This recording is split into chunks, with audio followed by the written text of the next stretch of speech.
imamo sva prava da budemo sretni u sadašnjosti i sigurni u budućnosti.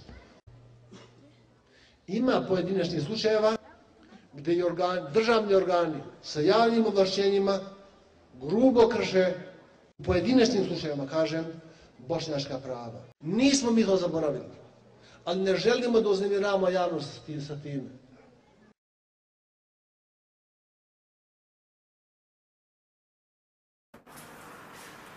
Bošnjaci Sandžaka su jedan mali, kulturan narod koji se, nažalost, nalazi na predistrebljenju. Imamo sva prava da budemo sretni u sadašnjosti i sigurni u budućnosti. Nažalost, i pored toga, u ovom najkraćem vremenu danas, već danas, imamo veliki broj svirih ubistava Bošnjaka. Nismo mi to zaboravili, ali ne želimo da uznemiravamo javnost sa time.